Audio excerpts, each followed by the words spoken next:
amazing performance. Our next speaker is attorney Joumana Kayrouz, who will be discussing the law as it concerns domestic violence.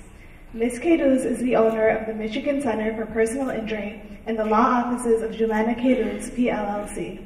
She is one of the most recognized attorneys in Michigan and the only female attorney to own a major personal injury law firm in the state.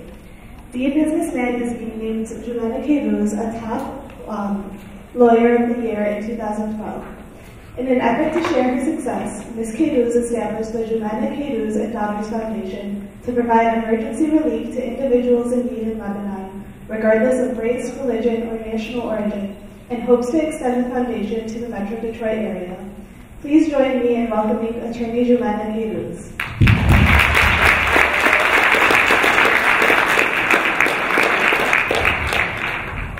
Hello everybody, I am Joumana Kayrouz. Joumana, I want to thank you for your very, very touching testimony. If you allow me to just comment on one thing that you have said. You stated that you got a lot of harassing calls about not pressing charges. I just want to clarify that in the law of domestic violence, it starts with the police coming to the home and choosing to believe one person over the other. They don't need a warrant, so they will make an arrest. And the victim will file a police report. Now what happens often, and I see it a lot in our Middle Eastern community, not just in other communities as well, is the victim has a change of mind, or the victim gets a lot of pressure from family. I just want to warn about two things. Number one, once you file a police report and you are a victim, you cannot recant what you said, because now you are at risk of being accused of having filed a false police report, and you can be prosecuted for filing a false police report, and I have seen it happen. However, being a spouse, and you don't need to be a spouse to qualify under the law for domestic violence. I'm going to read it to you very briefly. But if you are a spouse, they cannot force you to testify. So the prosecutor is the one who presses charges. We use those terms, Jovan, very loosely. The prosecutor gets the police report and takes a look and determines whether there is enough evidence to proceed to trial. But at the time of trial, the testimony of the victim becomes very essential, because that would be the testimonial evidence needed to prove the case. And if Jovan, had a change of heart because of pressure or whatnot, then the prosecutor would have to dismiss the case at the time of trial. I want to read to you very briefly what the definition of domestic violence is, and I want to tell you what the penalties are for it, and I want to leave you with one thought, because I'm a lawyer, and one thing I can tell you about the law, our laws are not perfect. Our laws are flawed. They are designed by us, very flawed human beings. Sometimes they're narrow, sometimes they're broad, sometimes they're subject to abuse, and that is why you see us changing laws all the time. And this law on domestic violence, listen to the definition and you will see how narrow it is.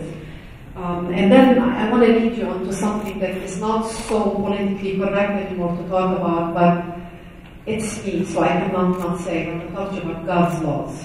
So the definition of domestic violence here in Michigan has to do between or involves only a current or former spouse,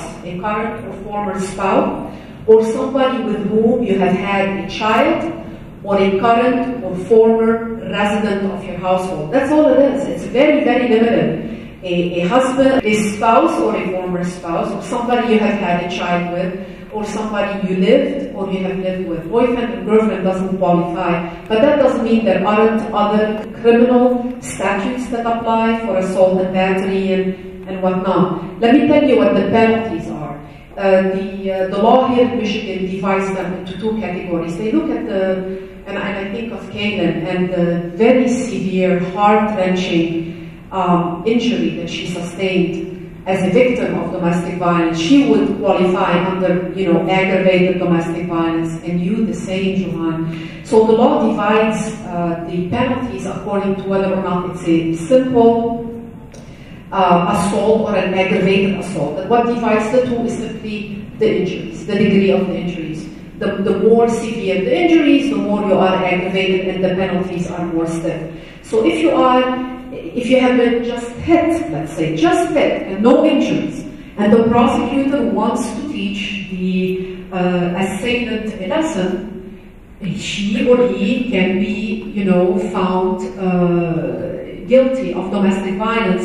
And if it's a first conviction, it's a misdemeanor, and that's up to 93 days in jail and a minimal fine. If it's a second conviction, we're still talking about minor injuries or no injuries.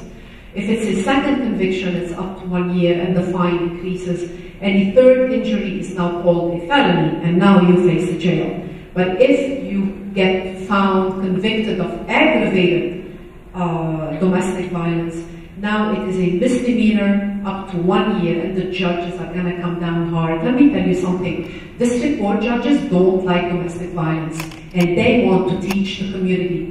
The district court, that's the people's court.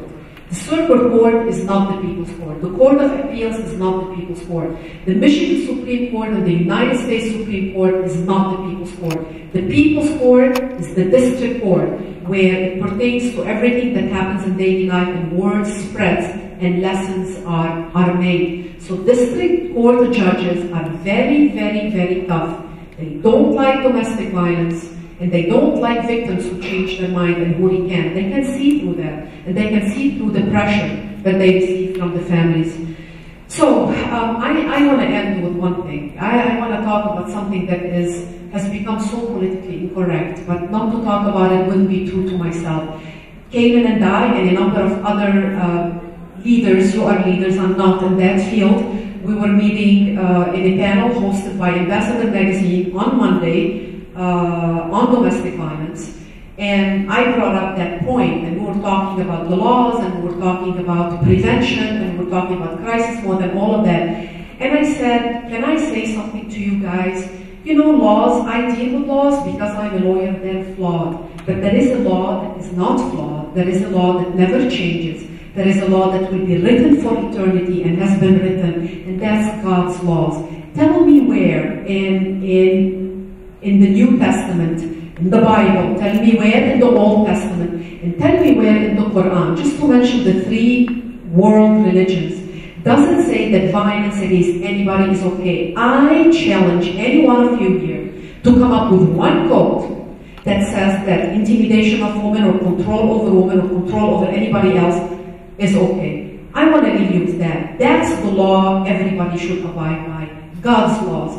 Because those laws, they often don't go very far. Thank you.